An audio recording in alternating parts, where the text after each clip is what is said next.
welcome back to BCG Geeks, the best 30 minutes that you probably should have had 2 weeks ago. Sorry about that. It's been a busy month. It's been a busy month for us. April was kind of busy. We have a shit ton to cover, so more than likely this will be 2 to 3 episodes. Have fun watching this. Okay, so first off, we have goddamn Guardians of the Galaxy Volume 2. Have you seen it? Yes, I did. I saw it on Thursday night. Perfect. With the Bedrock City crowd here in Houston at the Edwards Marquee off of I-10. So, spoilers. Since we've both seen it, we will be talking about the movie now. So skip this part if you haven't seen it. If you have, you can sit back and watch because you already know what happens, what we're going to say. And then argue with us or agree with us. Hopefully you agree with us. I loved it. I put it on par with the first one. Soundtrack kicked ass. Oh yeah, it's always gonna have a killer soundtrack. And the thing is, I haven't had a. It's been a long time since there's been a soundtrack that's perfectly meshed well with the film. Yes. And you know, you got it with the first one. You damn sure get it here with the second one. The third one, you know, at the end he gets the Microsoft Zune, and there was like a lot of laughs about that one because, of course, you know, the Zune was supposed to be the competitor to the iPod and everything. Came late to the game, but I mean, it was still a good. I never had one. I always had the iPod. Yeah, I had one. I had an iPod too, but the Zune was actually pretty good. I mean, it was actually a pretty good little machine. It's just that Apple kind of took things over at that point. Kinda? Well, it was Apple. Yeah, I mean, it was all Apple. So by that point, you know, the first iPod came out, what, 01? Yes. So the thing is, you know, here's Microsoft coming in 2007, 6 years late to the game. Was the Zune that late? Yeah, it was that late. Yeah, it was about 2006, 2007. So by that point, everybody already had an iPod, so there was no need for a Zune. Yeah. And so, you know, but it got a lot of laughs and it was kind of the butt of jokes. But they're saying that, you know, with this one, we may get some modern tunes on this one too, for about Volume 3. So I wouldn't mind. I mean, as long as it's good. But as long as it's good. I mean, I wouldn't mind 80s and 90s on there. No, me either. I mean, I wouldn't mind that either. But you know, the thing is, Star-Lord listening to something in the 90s when he's been off Earth. Yeah, for so long. So yeah, but hey, you know, he could have heard of some of those, you know, because a junker picked up, you know, a Zune. So I mean, somebody had to have been to Earth. Yes. You know. Exactly. And also, I didn't think that you could have a fight to ELO or Fleetwood Mac. And James Gunn proved me wrong. Yeah. So that was awesome. The opening was, from beginning to end, I loved it. To me, I think it's just a step below, and the reason why I say that is because there was too many expectations with this one. And the thing is, you know, with the first one, it was Marvel's first foray into cosmic, you know, storytelling. So now it's like everybody's like, oh man, what are they going to do? What are they going to do to follow it up? And the thing is, it's not a letdown to me. It's just that coming on the heels of the first one, and this is something that Deadpool 2 was going to face also. You know what? That's true. But here's where I think Guardians matched up with the first one, because you had such high expectations. Instead of going bigger and better, they went close to home and dealt with family acceptance. Who are we? You know, who is our family? Where do we belong? And I think that James Gunn did a really good job on doing that, because if it had been this huge big battle, we would have been inevitably let down. And to me, I don't think that's who the Guardians are. They're not. If they're going to have like a big battle, save it for Infinity War. That's what they're doing. Exactly. I mean, and that's what they've done. I mean, James Gunn seems to take the stuff that he learned at Trauma and with his own films, you know, like Slither and things. He seems to be taking that and just applying it to a big budget coating. That's what Joss Whedon told him to do. Like, be James Gunn. Yeah. Make Guardians James Gunn. And he's done that. Yeah. And Kurt Russell was great. Kurt Russell was awesome. And you know, him playing Ego, the Living Planet, I mean, I liked it.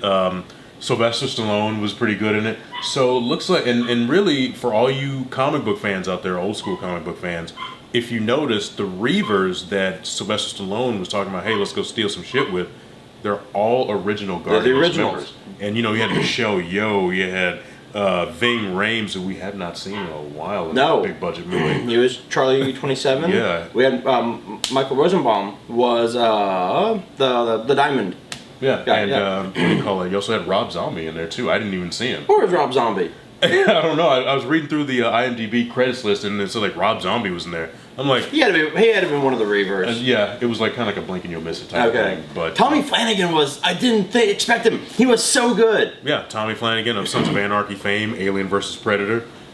He was very good in this movie too, and too bad he had to die. And speaking of deaths, Michael Rooker's Yondu. That was completely out of right field. I wasn't expecting that. I wasn't either, and I was kind of hopeful that he would stick around for the third film. Same here. Especially since they got the original Guardians together.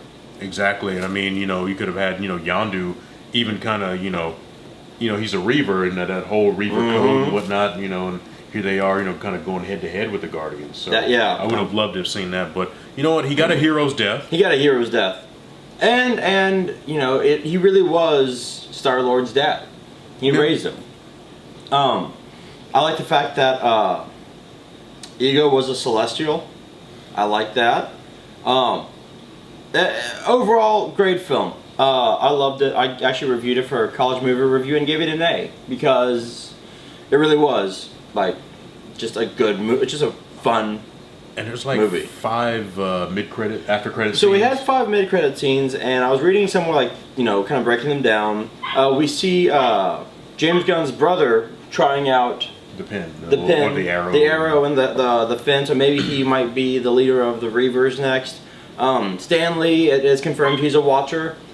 Oh, really? Yeah, he's a Watcher. Seeing him with the other Watchers in Uatu, that was really cool. Seeing Uatu on the big screen was cool. Yeah, and people were clapping for that one. And then, Adam Warlock. Yes, Adam Warlock, Aisha, she is the Sovereign. She's going to be creating something or someone that can go toe-to-toe with the Guardians. So they've rewritten his origin where, it was a bunch of scientists.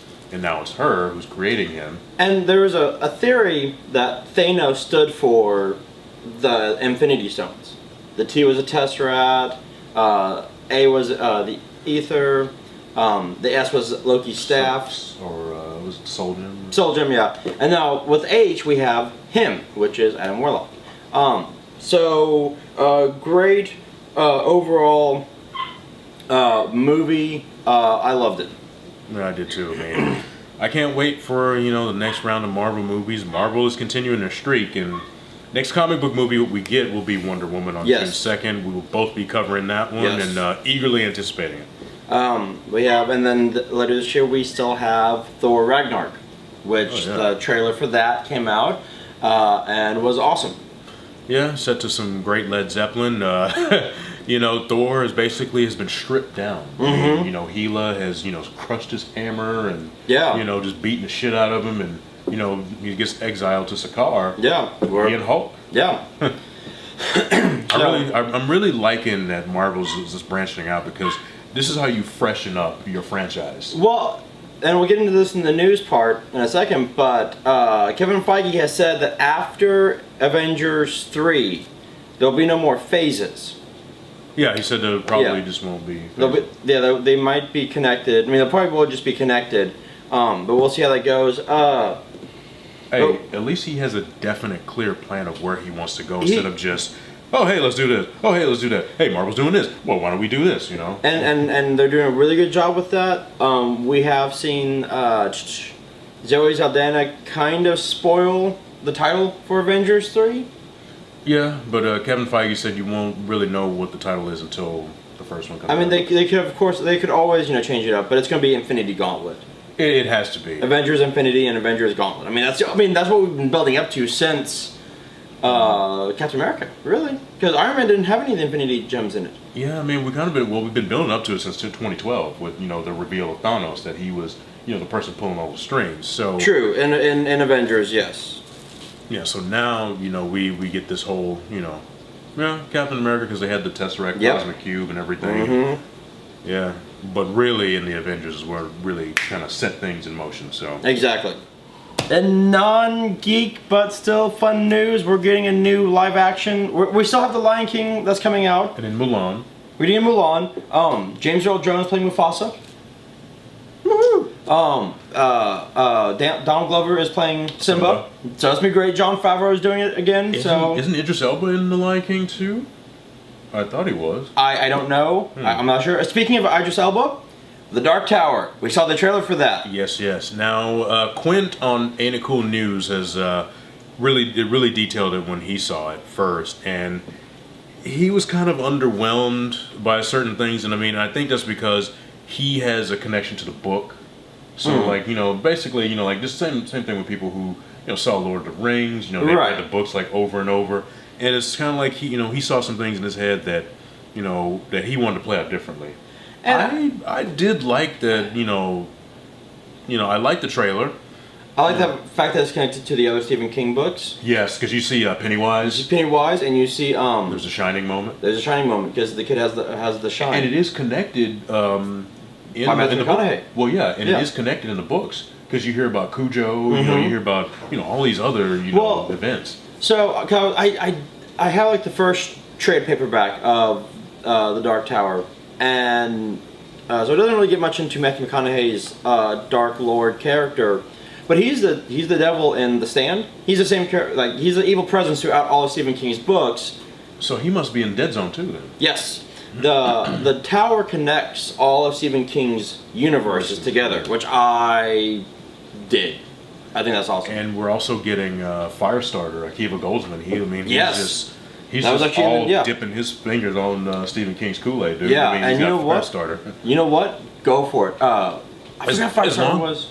Yeah, it was Drew Barrymore, David Keith from Officer and a Gentleman and Indian Undercover. Oh yeah, and a young Heather Locklear too. Wow, I've been saying that movie forever. But yeah, so we're getting a new Firestarter, which should be hopefully awesome. But here's the thing, though. One thing that's gonna, the movie will live and die on, has to have a kid who can perform. Who can, yeah. And I would have thought that what's her name, Chloe Moretz, had she been a little younger, or even Dakota she would have been good. She would have been great for it. And but we'll pull a diamond in the rough. But look at Logan. Look at Logan. I mean, X-23 was great. Maybe they can get her then. That's true. I mean, I was just saying, like, you can find a good kid. Yeah, that's what I'm saying. Get a diamond in the rough in the casting process. Exactly. Okay, so speaking on Disney live action, we have Will Smith has been confirmed to play the genie. He's charismatic enough to pull that off. I would have loved to have seen Robin Williams kind of, in a little bit of, nostalgic casting there, but, hey. You know what? The first thing I thought of when I heard that Will Smith was playing the genie was Hitch by Disney. Or maybe we might get a genie rap. I hope not. There goes that stuff for me. We have new details on Rampage. Rampage actually starting to sound kind of cool. Yeah, I mean the thing is, and also here's the thing: we've had so many crap ass video game adaptations. Yes. And the thing is, this one is actually trying to take what was a shallow premise. Yes. And give us some substance. So, but you know what? Several other, have tried that and failed miserably. Mortal Kombat was probably the best that you're going to get. It really is. And it was directed by Paul W.S. Anderson, who did the Resident Evil movies. The first one was good. Yeah, the first one was good. But much like Mortal Kombat, the first one was good, the second one sucked. Yeah, but, mightily. So, for Rampage, which is being directed by Brad Payton, who worked with The Rock on San Andreas, the first privately owned space station is destroyed by a mysterious experiment done on board. 3 canisters from the crash land on Earth. One lands in the gorilla enclosure at the San Diego Zoo, the other in the plains of Wyoming, and the last one in the Florida Everglades. The Griffin Technology Groups, headed by 2 siblings, Malin Ackerman and Jake Lacey, tries to destroy any evidence of wrongdoing before the government finds out. It's too late because the canisters have infected a gorilla named George, a wolf in Wyoming, and an alligator. They start evolving and growing exponentially. To cover their tracks, the Griffins decide to unleash a beacon that will make all 3 large animals head to one destination. Their head office located in Chicago. So, there we go. Yeah. So, it's got The Rock, so I mean, hopefully, we can get some. Well, it's got The Rock. It's got. It's fun, like Malin a fun Ackerman. monster movie. What's gonna be fun? I think it'd be fun because it has The Rock, Malin Ackerman, Think it'll be a comedy? and what tone are they going for? The Rock. I don't know. Like it's got The Rock. It's got Malin Ackerman. And who else did I say it had? I said last week it was Jeffrey Dean Morgan and Joe Manganiello. Manganiello, yeah. Thank you. Never say his name. Dennis Quaid's son Jack. Oh well, hopefully he's better than his dad. We also Enemy Mine, dude. Come on, man. But James Cameron has now 4 Avatar sequels getting new release dates. So, goddamn. All right, let's see. We have Avatar 2 is set for December 18th, 2020. Avatar 3, December 17th, 2021. And Avatar 4 coming out December 20th, 2024. And Avatar 5 in December 2025. So literally he's filming them all back to back apparently. And then just giving us everything every year. Yeah. So I think that's the only way he can do it. possibly. Well, Zoe Saldana, you are going to be busy. And if she's even in, all of them. And rich. Oh yeah, of Money. course. And speaking of which, one of the writers, Shane Salerno, from that franchise, he is writing the Gears of War movie for Universal. That should be interesting. Yeah, so I know Clifford Blazinski, who came up with the franchise, the creator. He's always wanted to go for something that was more District 9 than 2012. He didn't want this big ass action spectacle. He wanted something that was, kind of, I guess, a little more not grounded, but not so actiony. Sci-fi. Well, no, it could be sci-fi. real sci-fi. I mean, like, not over the top. Yeah, exactly. And the thing is, what they're going for here is going to be set within the universe. And you're not going to see Marcus Phoenix. You'll probably be referred to. Right. But it's going to have, new characters battling the Locusts. Okay, I can deal with that. Arnold Schwarzenegger's Legend of Conan film is officially dead. No one wanted to pick it up. I think that, pretty much when he ran for governor, and everything, and, got the governorship of California. Right. I think that movie was dead, too. He's supposed to be doing, a Toxic Avenger remake, too. Who, Arnold? Yeah, he was supposed to be in it. He's supposed to be teaching, a mentor to Toxic. Huh. But, we haven't seen anything. I would have liked the premise of him. The movie would have picked up right after the last Conan, but years in the past. Where he's king. He's king, and heavy as a head that wears the crown type deal. Yeah, I've heard so many rumors about that, but yeah, look, it's time passed. Guy's almost 70 years old. It wouldn't have been. I don't think it would have been Good. Speaking of video games to movies, Activision plans on building a Call of Duty Cinematic Universe. First off, stop building cinematic universes. You don't need to do it. It only works. Let me tell you something. That's not a property where cinematic universes need to happen. How do you have a cinematic universe in Call of Duty? It's a war movie. Yeah, and the thing is, I actually read a script back in 2005 for a Call of Duty movie. Right. And it wasn't too bad. it needed work, but the thing is, stop trying to copy Marvel and DC. Marvel and DC built their universes in another medium first. You can get away with that in Transformers since they were connected. G.I. Joe versus Transformers, which we got in '87, and then what do you call it? Like a Ghostbusters universe. You could do something like that. You could, because Ghostbusters at heart is a business, and businesses expand. Exactly. Other territories. But this. You can make a series of movies. You can make a series of movies. Yeah. But that are somehow connected, like World War II can have a family member picking up in the future or something like that, but a cinematic universe, no. Activision, stop, because it's probably just going to end up just like all those other crap ass video game movies. Exactly. Sorry ass. That's how I feel about it. Now, if you don't do the cinematic universe and do a proper war movie, yeah, cool. It'd be like Saving Private Ryan, which which the game took a lot from anyway. It did. Now we go on to Star Wars information. Disney announces release dates for Star Wars Episode 9, Indiana Jones 5. Still don't know why we're getting another Indiana Jones. And the last piece of shit. Listen. Kingdom of the Crystal Dome. There's only one way that Indiana Jones can do right. And you know what? In this day and age, he could. He has to fight Nazis and has to go after a Judeo-Christian artifact. It's kind of set up now for him to fight Nazis. And here's the thing. Give Frank Darabont his chance. They fucked him on Kingdom of the Crystal Skull. He came in with a script that people love. Yeah. And then all of a sudden, I think Lucas didn't like it or George something. Lucas wanted it to be, and I shit you not, this is the title that Lucas wanted to use. Indiana Jones versus Little Green Men from Mars. And Steven Spielberg said, no. No, we're not doing that. Lucas, you have too much time on your hand, man. You have too much time on your hands. Too much fucking power too. Too much money. This is what happens. This is what happens when you get money and you're not a broke filmmaker anymore. You start making dumb shit. Well, your creativity is not flowing. It's not. So we have let's see here. Star Wars Episode 9 is May 24th, 2019. Which actually, so they're going to the summer blockbusters. All right. Spielberg 5 is July 2019, but now it's been pushed back to July 10th, 2020. Lion King adaptation has been set for 2019. Ralph Breaks the Internet, which is Wreck-It Ralph 2. Can't wait for that one. Has been pushed back to November of 2018. So that was from March to November. So that's not a big deal for me because they're probably still working on the animation, and also on top of that, it is set up for a Christmas release. So the holidays always a good time for Christmas movies or for cartoons.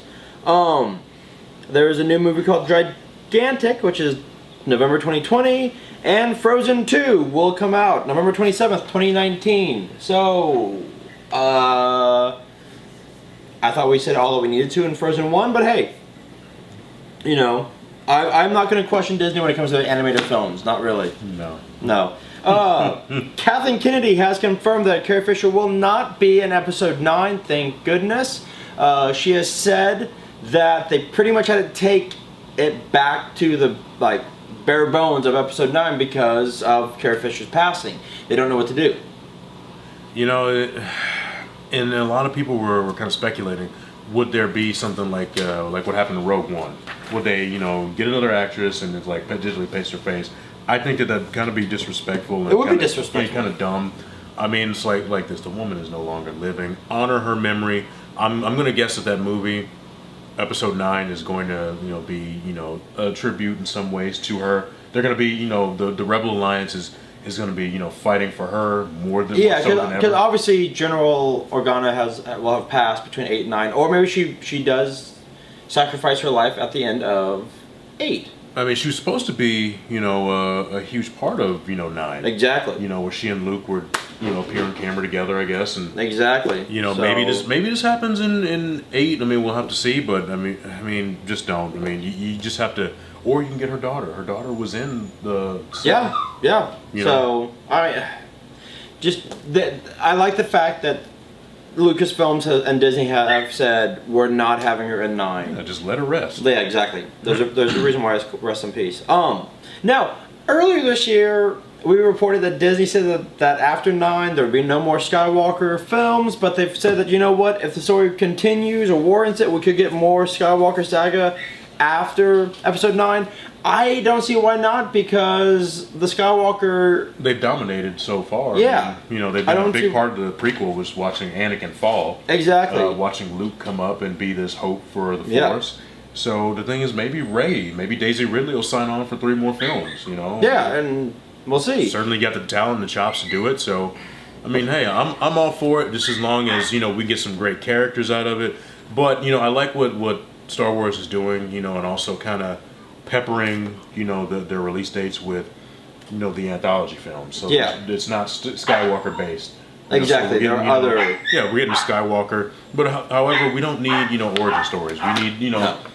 I want to see the Star Wars Underworld that was supposed to be produced for TV.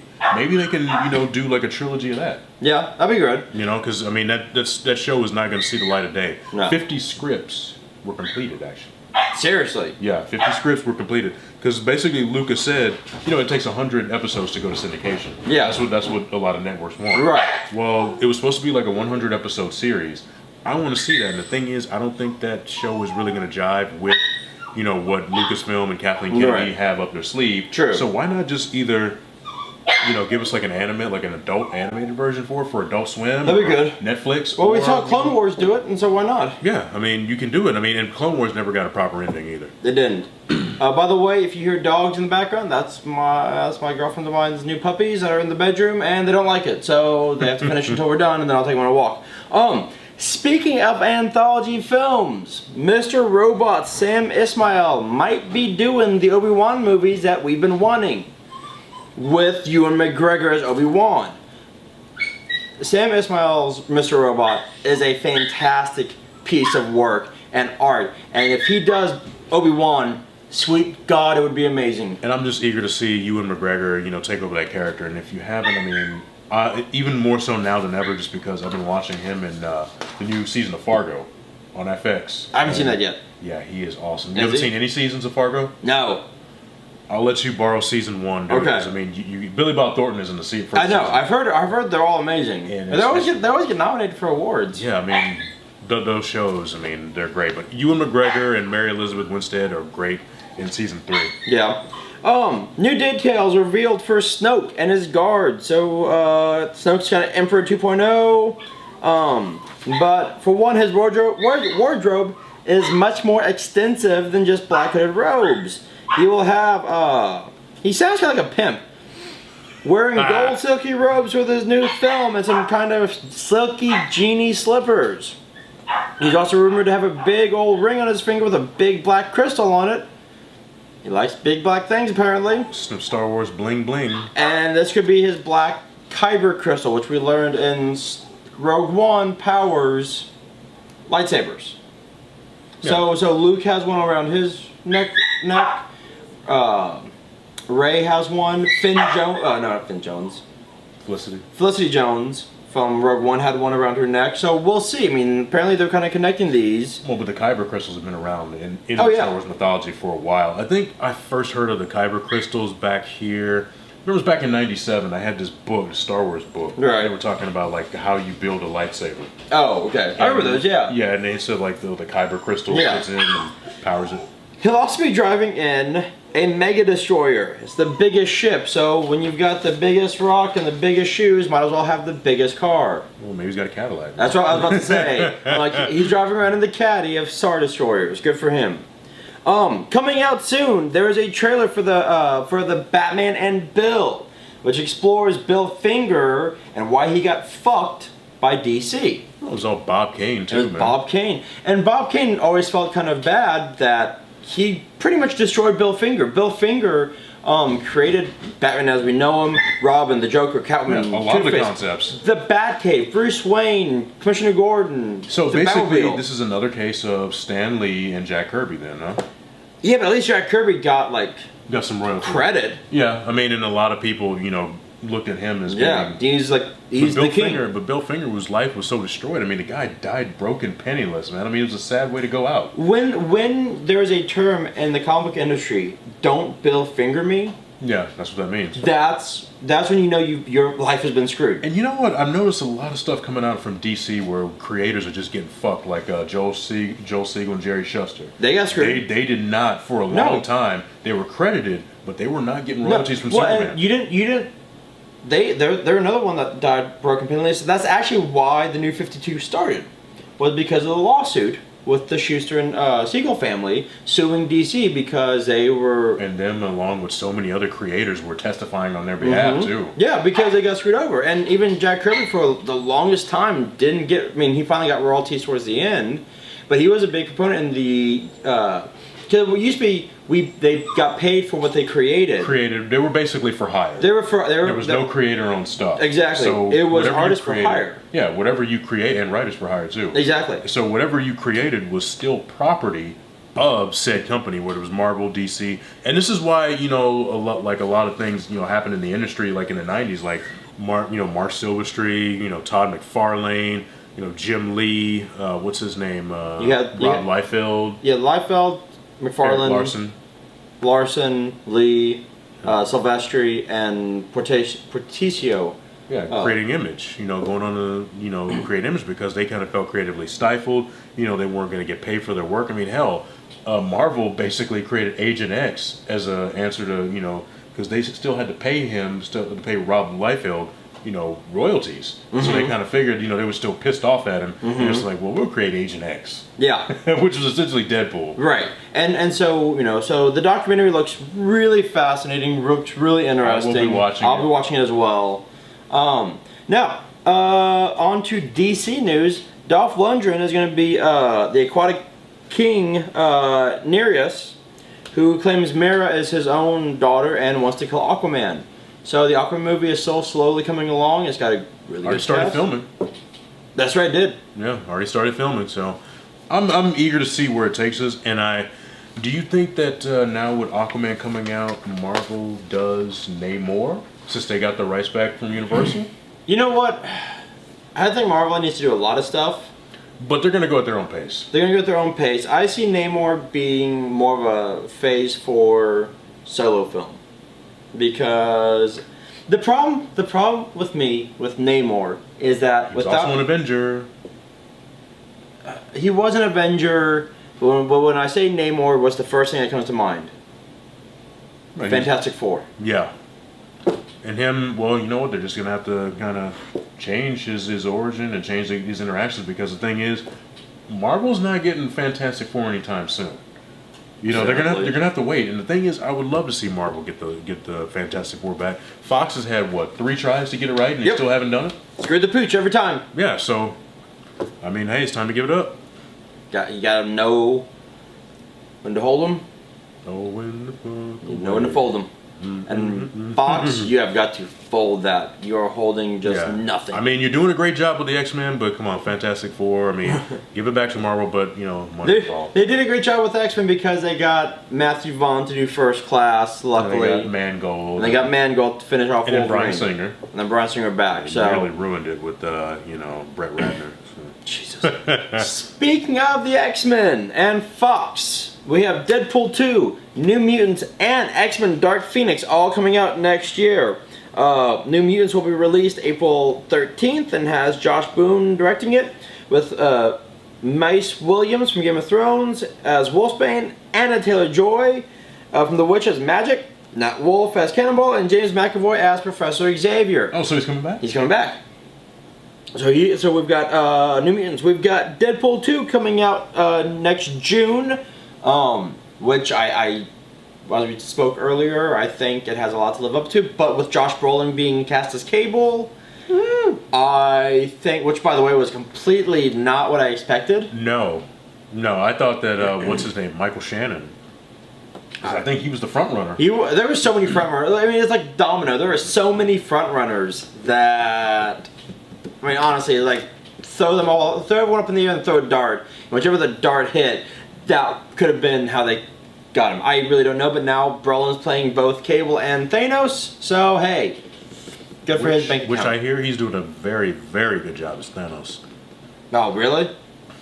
I'm not shocked. Josh Brolin's a good actor. Yeah, very good. Hey, he's come a long way from Goonies. It's true. And then we have Dark Phoenix hitting November 2nd. I haven't heard anything really on Dark Phoenix. Now, I'm just going to say something. Please watch, and this is my open letter to the filmmakers. Please watch X-Men 3 and see how not to do a Phoenix storyline. Everything that they did, do the opposite. Yes. Exact opposite. So that was just Me going. God, it was so bad.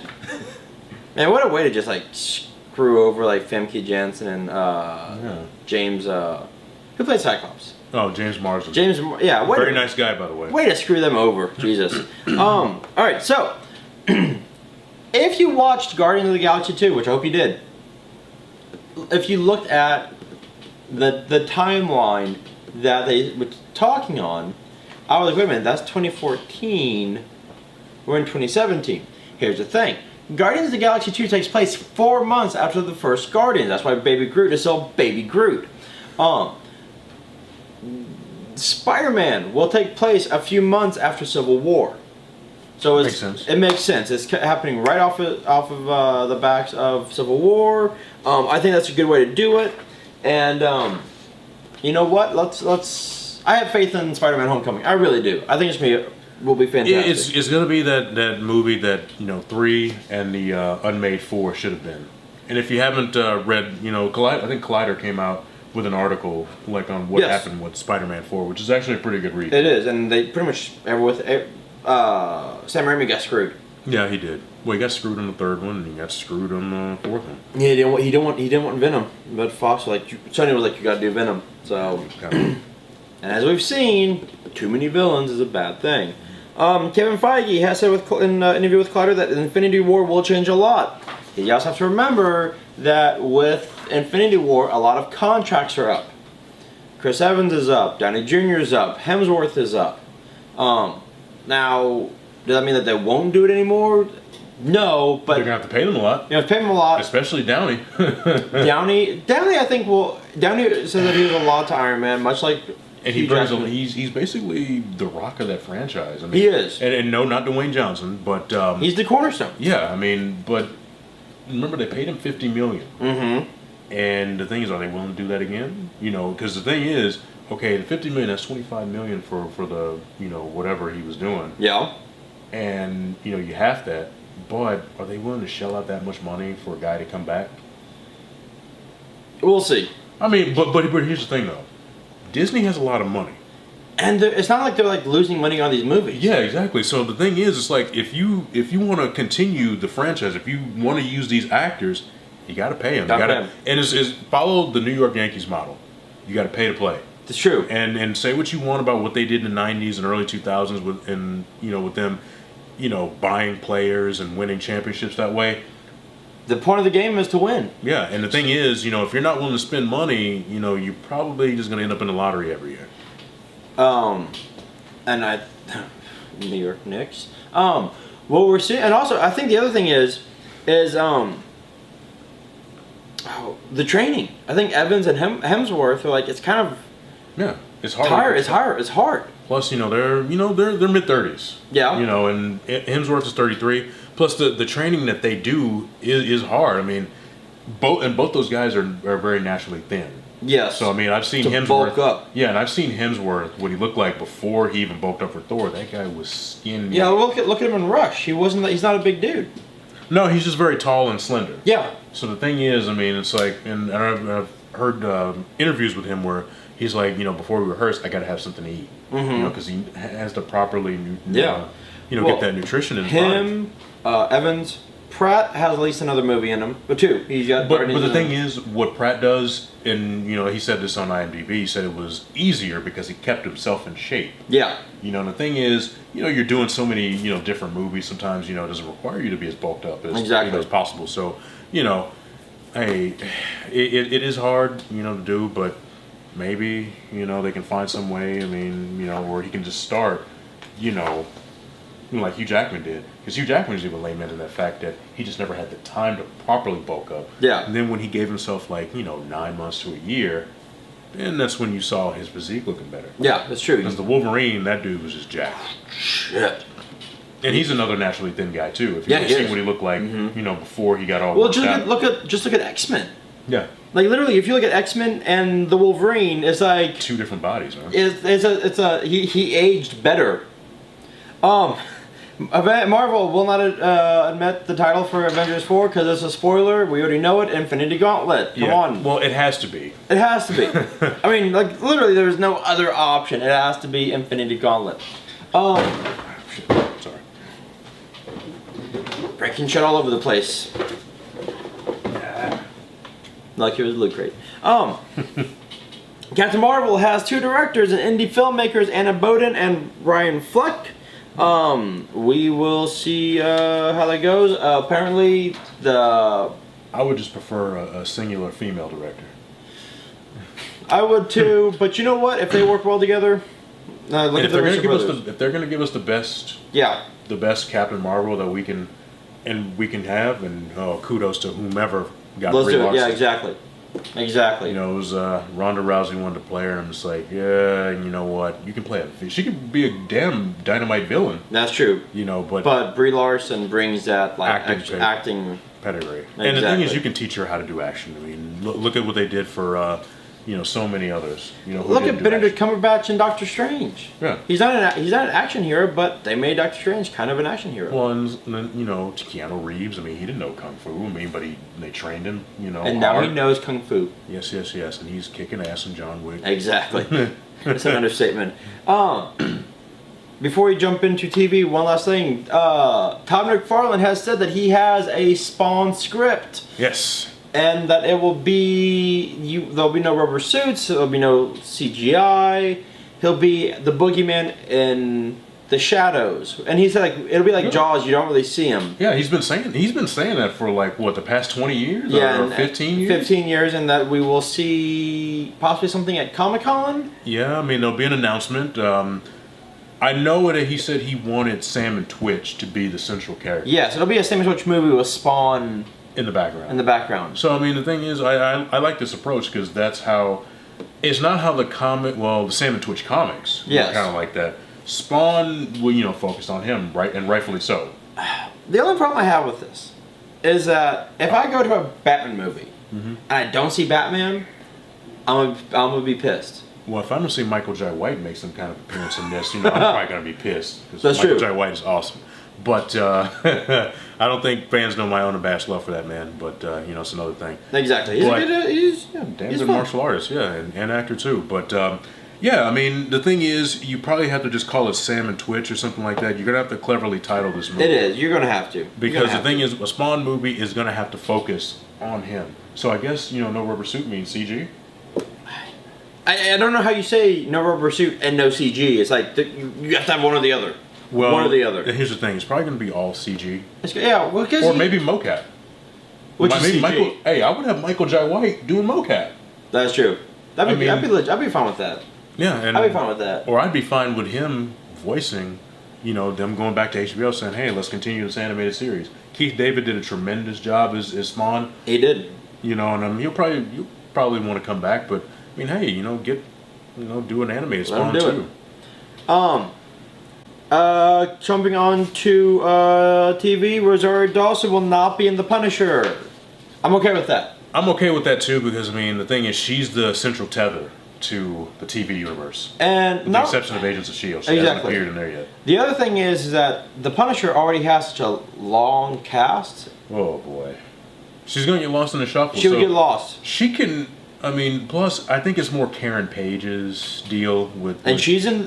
Yeah, exactly. Because, the thing is, even though Punisher's a street-level, anti-hero, he's not really in that clique He's of not the on Defenders. Exactly. And the other thing is Rosario Dawson's Claire Temple connected the Defenders. You don't need her to connect the Punisher. No. Karen Page connects already. So because, I mean, if you saw Daredevil Season 2, they already have a relationship they have a relationship, exactly.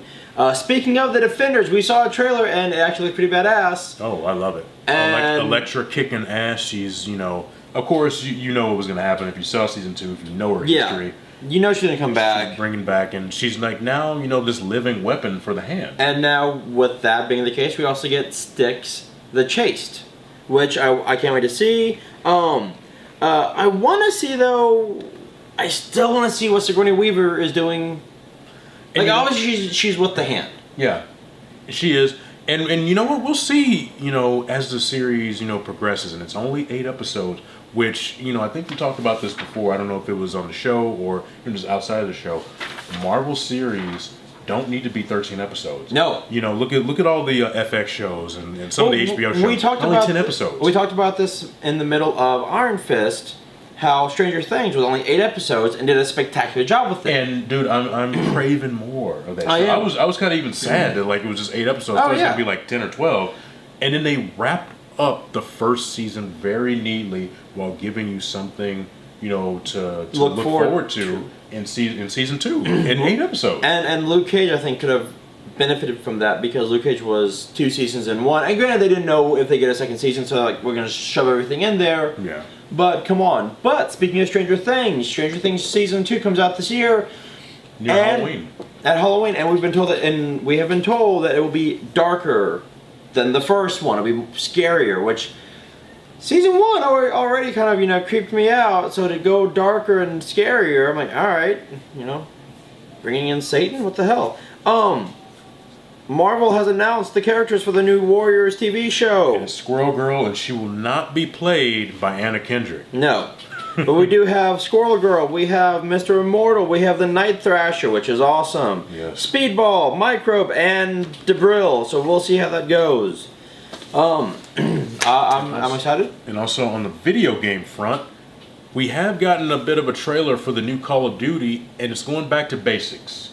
Literally back to basics. A franchise that started, about like 2002? 15 years ago? 2002? Yeah, because it started, I remember it came after Medal of Honor. And yes. they're going back to World War II, so they're going back to that theater and that time period. And it looks pretty good. I'm eager to play it because after they kind of he was like it started with World War II and then they kind of got in the present day, with the Gulf War and whatnot, and then all of a sudden, hey, we're going to outer space, and then like, hey, we're going to the future. Yeah, and I was like, I like where they went with it. I did. I'm still playing mine. It's a lot of fun. It's a lot of fun, but I mean the thing is, I don't think Call of Duty was really that type of series. No, I want to be like the old school like sniper, like has to hold it. I like that. Yeah. So we got the first trailer for that, and it looks pretty good. Marvel vs. Capcom Infinite is coming out in September. Yeah. And you can pre-order right now. $90 gets you a bunch of probably unnecessary stuff. As always with those types of editions, but you get downloadable characters. You don't have to pay for them. So like pretty much it's in the price that you get the DLC packs. So like how it used to be in the old school, like old school. You got all the characters at once. You don't have to pay for them. Well, but the thing is, with Marvel vs. Capcom 2, I remember on PS2 and Dreamcast, you had to get points to get the characters. Which I actually don't mind that. That's I don't great. mind that either, as long as I ain't paying for it. Yeah, But, I will play for a full day to get those points. Just I've already paid you $60. I don't want to pay another $40. So shit. That's why I don't do the downloadable content unless it's free, or unless I can get a really good deal on it.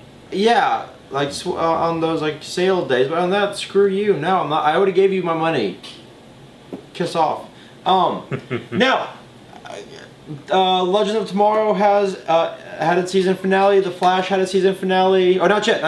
As of this filming, but we did get the Savitar reveal. We get the Savitar reveal. Did you see it? Yes, I did. I mean, I love Flash, dude. So I was. What did you think? I kind of called it. They've been hinting at the entire season. Well, you know what? I didn't call it like you did, but the thing is, it was kind of a little disappointing for me. Mm-hmm. But remember, on Legends of Tomorrow, I was reading an article on comicbook.com. I saw that too. Yeah. The message. Yeah, he said don't trust anybody, even me. Yeah. So. Okay, yeah, and then Barry starts putting all the pieces together, when her name? Killer Frost starts repeating, kind of like word for word at the same time. Exactly. He told me everything that she'd say. I'm like, there was that. There was when he went back to the guy from Harry Potter. Oh, Tom Felton. Thank you. When he said, I'm the future Flash. He literally said, I'm you. Or when Eobard Thawne said, how's it feel to be the villain now? Because he knows what happened. I'm like, now, I have heard that it's kind of like a redo of Out of Time, the Brett Booth comic where the future Flash comes back to stop himself pretty much because of all the pain and destruction he's caused being the Flash. He's trying to stop himself. But still, killing Iris? Yeah, well, hey, you know what? We got 2 episodes left to figure out what the fuck he killed her for. Well, I'm going to call it now that he killed Iris to create the emo berry that we saw in the future. Which, by the way, if you're doing a character, sad and depressed, he doesn't have to have long hair. He doesn't have to have long hair in his face. Like, I'm so emo. I'm listening to The Cure. I'm wearing all black now. Yeah. I really don't understand. I guess he's been hanging out with Robert Smith from The Cure. It's just so bad. It's just so cliched. Yeah. But there are 2 things I'm curious about, and it's been hypothesized on what happens. There's Flash A, which is Barry from the present, Flash B, which is Emo Barry, and Flash C, which is Savitar, which is past Emo Barry, where he just gets really pissed and he goes back to try and stop all that, to create Emo Barry, to stop the Flash team. So he's kind of created a paradox now. So I want to see that. I want to see, like you said, why he's doing this. How did he get so fast?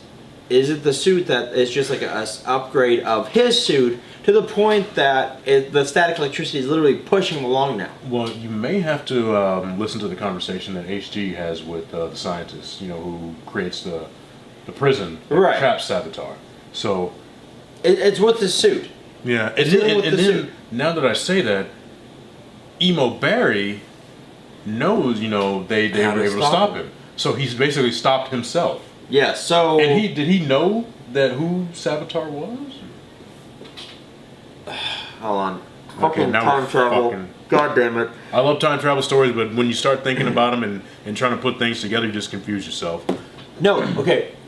Emo Barry does not know who Savitar is because, remember he said when we put him in the Speed Force, he didn't know who he goes. Who is he? He goes, I don't know. We just trapped him. Yeah. So, for some reason, past Barry, or normal Barry, or not little bitch Emo Barry, didn't... He figured out something that his future self didn't because he was trying to figure it out. I don't get it. I don't understand why Future Barry didn't put this together, but normal Barry, not little bitch Barry, figured it out, and it's just like, okay. So now that he knows that he's Barry, which by the way, Barry is Barry. I want to know what happened to his face because he has that scar on it. Yeah, it's like a burn or something. Yeah, like Freddy Krueger. Yeah. So we'll see. He's once again, of course, bad Barry. Savitar Barry is all in black, so more cliche there. Arrow, I'm a few episodes behind. I did watch the episode from this season where Adrian Chase, who's Prometheus, yes, he took out the bunker with an EMP, and also fucked over Felicity because she has that implant, spinal implant that lets her walk. Oh, so that's like right after this. I haven't seen one yet, but he's a dick. Yeah, I mean Prometheus is a dick. Legend of Tomorrow, love the ending. Thought that was a really clever way to end it. They've just completely destroyed time. Good job, Legends. Gotham has come back. I'm starting back on that. Agents of the Shield. I need to get caught up on that this week. And Lucifer is back. Finally. And we need to talk about a little elephant in the room called the Inhumans. What's funny is I had that on my mind before you got here, and I totally forgot about it. I like it all except Medusa. That wig sucks. It just looks so bad, and the neck, Black Bolt looks. Everyone but Medusa looks awesome. Yeah, Black Bolt, covering him up in the little hood and everything. We may see that. I'm gonna just call it'd be like a helmet. Yeah, I mean, because the thing is, like in the comics, that's very restrictive for his face. Yeah. And plus, he's not a guy who really says anything. He communicates through body language and facial expressions. Which the guy who's playing Black Bolt does a great job. Yeah, Anson Mount does an Hell on Wheels. Does an amazing job. He does an amazing job. Everyone else looks great. I've been reading some of the comments on Twitter, and they said like bargain basement, discount Halloween store, Walmart, and everything. I mean, it's just everyone's bashing the costumes, which they look. The only one that looks bad, I'm sorry, is Medusa. Yeah, and the thing is, maybe that her hair and everything will be CG'd and shit. And then I did actually read an article with the showrunners, and they said that the hair is the most difficult thing to do. Yeah, I read that same article too, and it said it was basically like Wolverine's hair. They couldn't get Hugh Jackman's hair to kind of line up right. Yeah, so I don't know. We'll see. It's being showrun by the guy who did Iron Fist. So if you liked Iron Fist, then you might like Inhumans. If you didn't like Iron Fist, you might not like Inhumans. And the director of the series is like some B-movie director. But, the guy who did Silence of the Lambs started off doing softcore porn, so hey. Well, and he also did Stop Making Sense. Jonathan Demme, who died this past week. Yes, there we go. Yeah, and his nephew was Ted Demme, who did Beautiful Girls, which starred, I know Natalie Portman was in one of his movies too, and also pioneered Yo MTV Raps. Did he really? Yes. Oh, and MTV actually made music. Yes. Or showed music videos, I should say. So the Inhumans, I will be there at the IMAX to watch it. I want to see. I think it's going to be good. But could it be Marvel's first misfire? A lot of people will say that Iron Fist was their first misfire. I like the way it ended. Finn Jones, after watching it, I still like the pacing better than Luke Cage, but I think he is the weakest actor out of the Defenders. Yeah, I would say so too. It's gonna take him a while. It's probably gonna take him like another season. Yeah, to get that character. I mean, I don't think it was really his fault either. I think it was just the writing didn't give Finn Jones much. I mean, the first few episodes he was just like spouting, Confucius says type stuff, and hey, I'm Danny Rand. No, you're not. I'm Danny Rand. You're not. I am. They made him a little too naive, and that kind of rubbed a lot of people the wrong way. Yeah. All right. Let's hop into comics because a lot has happened. I'm gonna kind of keep mine brief. Because we had a lot to cover, but first comic I'm going to go with Batman and the Shadow. Pretty much you find out that Batman is hunting a killer in Gotham, and he's using a 1,000-year-old knife, and it turns out to be the Shadow. The thing is, though, is that when Batman goes to his mentor, Henry Ducard, who trained Batman and all... and since I think year zero, they pretty much made Henry Ducard Batman's trainer. They reveal that Henry Ducard is the Shadow. Yeah, it's a really... Is that Lamont? Lamont is alive, and Henry Ducard was one of his aliases. Huh. Because as Batman's talking to him, he's like, only one person used this wood, and you made me make my, practice sword out of it. And as he's talking, Ducard's like, you found him, and then Bruce Wayne whoops around, and there's the Shadow with his 2 guns. I'm like, fuck yeah. But here's the cool thing, though, is the fact that the Shadow is, he's apparently like a few hundred years old, because he's also... created in like the 1920s or 30s? Well, the Shadow was what Batman was based off of. Yeah. But I'm saying, he was also Lupin, he was also, these different characters. The Shadow has been around for a few hundred years in this universe. So he trained Batman to be, and so now he's going back and killing his children. Like Michael Myers, killing off his family. We want to see, but there's also why is he doing it. I'm going to kind of throw out something I haven't done in a while. Old Man Logan. 21 and 22. So Old Man Logan by I think it's Jeff Lemire. I think his name is, yes, Jeff Lemire. So Old Man Logan is Old Man Logan from the future, from a future storyline, yanked into the past. But now to try and figure out how he can die, he's actually being thrown into his past lives. So he has to relive all of his big moments and all of his pain and all the pain all over again. So it's actually pretty interesting. There's a funny scene where he's like, wait a minute, he's like, where am I? Okay, yellow blue costume. Okay, I'm in the snow. Why is this so familiar? Because it's like a memory of a memory. Like, why is this is a bad day. And then he hears Wendigo, and he goes, oh shit. And he goes around, there's the Hulk fighting Wendigo, like, oh, this is when I fight the Hulk for the first time. Crap. That's cool. It's a great scene. X-Men Blue, #1, was fantastic. It is the original 5 X-Men coming together to fight, to try and get back home. We find out that young Henry McCoy has actually started taking up magic. Maybe not wisely, but he's trying to figure out how to control the magic that Doctor Strange taught him or showed him. But they've discovered that the timeline keeps going on. So when they go back into the past, they are in the exact point where they're fighting Eunice the Untouchable. And they're like, we remember this, but this already happened. So it's a very timey-wimey type thing that's going on. The other thing that we see is Magneto as kind of their leader, and he's trying to figure out a way to send them back so that he can get rid of them and kind of fix the timeline of itself. So X-Men Blue #1 by Cullen Bunn was actually a little better than X-Men Gold by Mark Guggenheim, even though I loved X-Men Gold. X-Men Gold 1, 2, and 3 do have the stain of the artist. I think his name was Sayef. I forget his name. He was a Turkish writer. There was some controversy around that. And what was great was, and I can't think of her name, the writer of Ms. Marvel, who was also Muslim, had a wonderful reply to his anti-Semitism, which was pretty much, fuck you, get this out of comics. Yeah, and he said something about like his career's over. Oh, he said his career's over, and it is. It was career suicide. It was stupid. But I won't...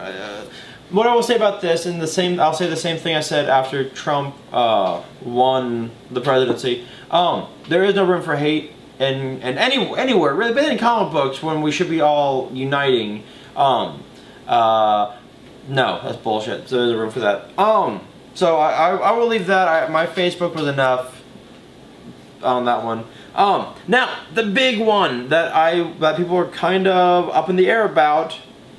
Secret Empire #1, which is the culmination of about a year and a half worth of, or 2 years worth of Nick Spencer writing his story on Captain America actually being an agent of Hydra, and you know, the heroes realizing it a little too late. Empire #1. #0 was actually really good.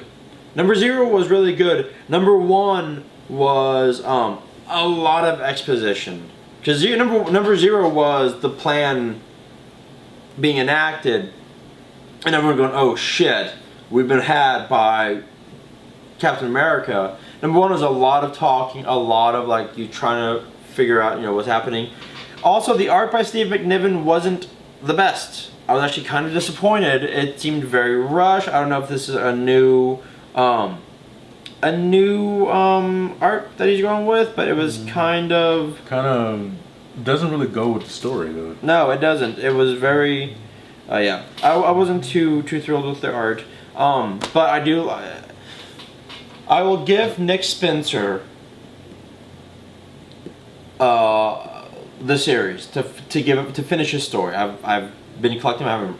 I've been kind of reading them in bits and pieces, but I will give Nick Spencer, because I like Nick Spencer's writing, I'll let him finish it. Yeah, my picks for the week, I got Green Lantern Corps. You know I always pick this one, but hey, when this book here is just everything that the Green Lantern movie was not, you know, you got to praise it. And, you know, basically this one involves Rip Hunter coming back. You know, apparently the Green Lantern Corps is no more in like 2147. They've established that in Justice League as well, which is really good. The Green Lantern Corps is no more. Yeah, in the future. So the thing is, you know, he's trying to stop it from happening. Yeah. And, you know, he also has commandeered a ring. Or no, he actually made a ring. Did he make it? Oh, he made a ring. Apparently he did make a ring, and you know, it's been authorized and whatnot. So he said that I think either John Stewart kind of gave it to him or something like that. He said he made it or something like that. It was like a line of dialogue. It's like no one can make a ring, and then Hal Jordan's like, speak for yourself, Rainer. And yeah. So this one. Now, G.I. Joe, number 239, Storm Shadow, and he's kicking lots of ass, as only Storm Shadow can. And on a side note, I actually did get to meet the voice, Keon Young, of the original Storm Shadow. Oh, yeah? Yeah, and he was actually surprised that anybody knew who he was. Okay, that's but really awesome. Yeah, but this one, you know, lots of action. G.I. Joe's actually, you know, written by Larry Hama, who actually started... You know, was the reason why the G.I. Joe comics were really, really good. Also created the character files for the toys. Yes. Yes, he did. So, I mean, this is a action-packed book here. I mean, I recommend it. I recommend, you know, Transformers and all the other Hasbro stuff, because, you know, they're about to, you know, they're converging into one universe, and the movies are going to do that too. Pretty soon. Hopefully, yes. Now, Batman Detective Comics, you know, usually Batman Detective Comics, they're usually more cerebral than the other Batman titles, because, you know, got detective on it. Batman's, you know, detecting some shit. But this one, you know, I mean, he's got a group of ninjas here, and, you know, it's a, you know, big battle, so, I mean, very, very well written. League of Shadows, man. Thank you for reminding me. What's that? So, there are two things I forgot to bring up. Number one, Marvel will be going back to the original numbering. Really? Thank God. No more #1s. You can bring back Uncanny, and they'll pick up for like $5.99, because it's much more impressive to have number 700 than number 1. Also, because Action Comics and Detective Comics will soon be hitting the 1,000 mark. Yeah, this is 955 with Detective. Yeah. So in what, 5 years? Yeah, about 5 years we'll get number 1,000. So that's a big deal. But also. Batman and the Flash, it's the Button crossover. Oh, yes, if you remember from Rebirth, Batman found the button in his cave, hinting at the Watchmen being the reason for all the death and destruction in the DC universe since the 80s and 90s. With Batman, Reverse Flash came back to kind of beat and taunt Batman by destroying his Batcave while fighting Batman. And the really great thing is the fact that, the Flash tells Batman, I'll be there in a minute. And throughout the entire comic, Batman is counting down the seconds of how long he has to take this ass kicking.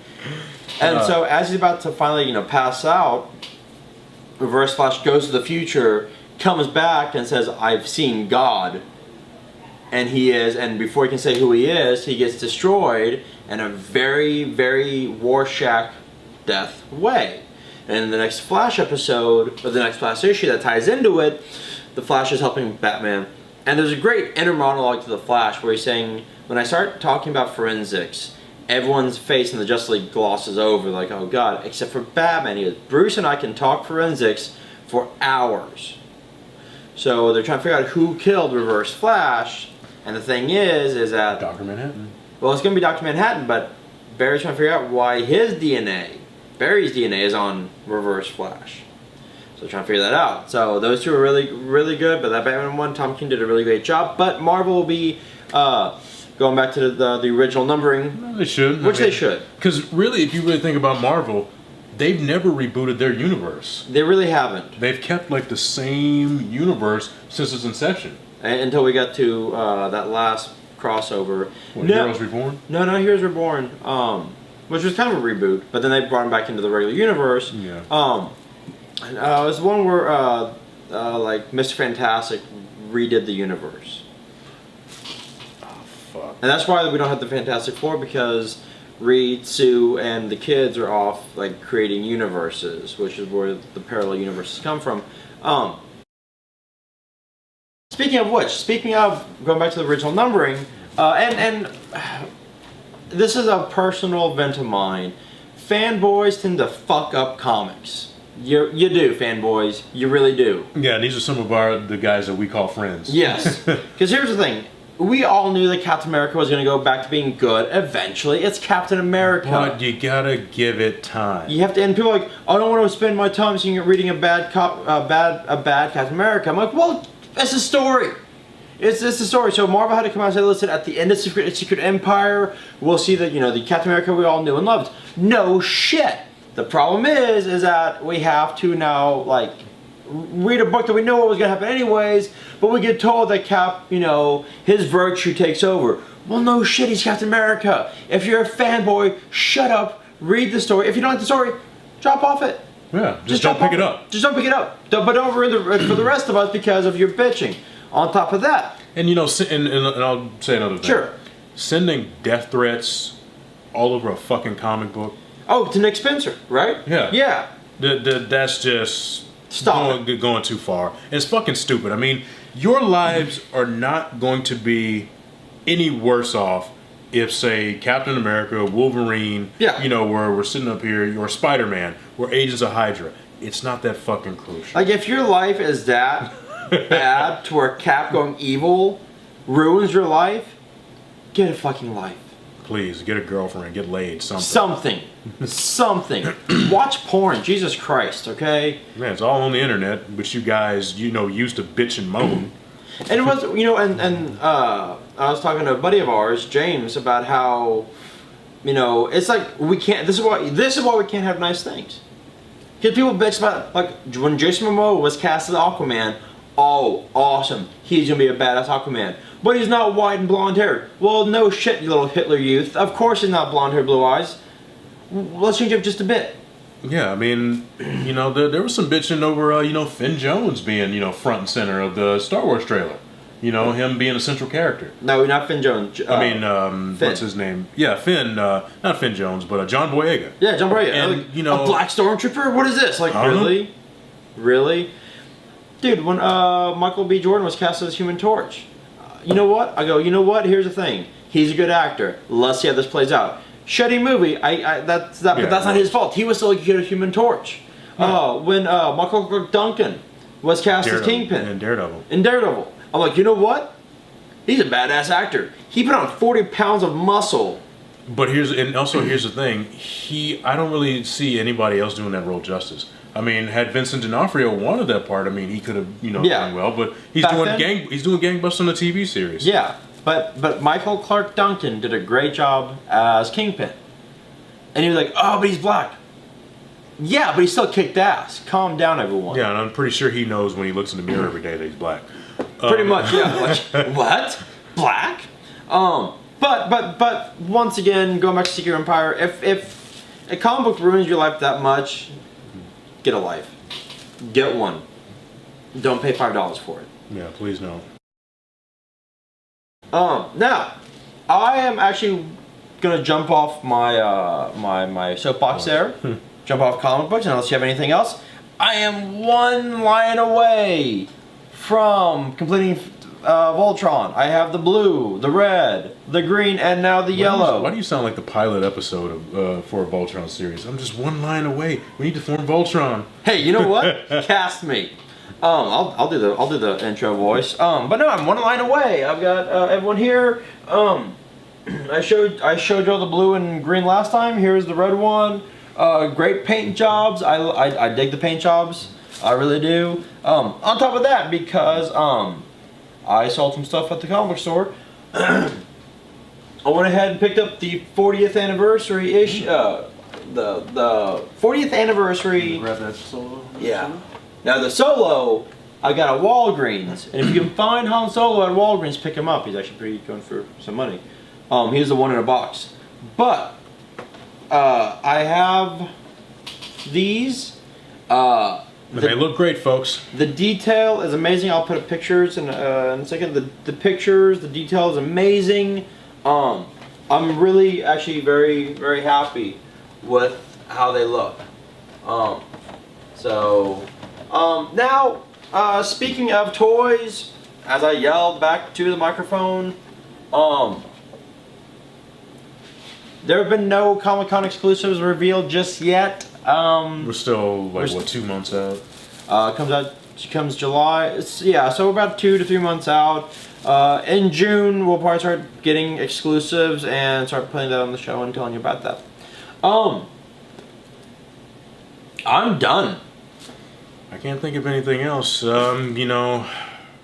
always, find us on Twitter, Facebook, YouTube. At Bayou City Geeks on Twitter, BayouCityGeeks713@gmail.com. Nope, got that backwards. Really? Yep, that's just Bayou City Geeks at Gmail. Because I know we're at Bayou City Geeks on Twitter. Yes, so there is no 713. We just live in the 713. How's that? With that, hit us up. We're done. See you in the funny papers. Later.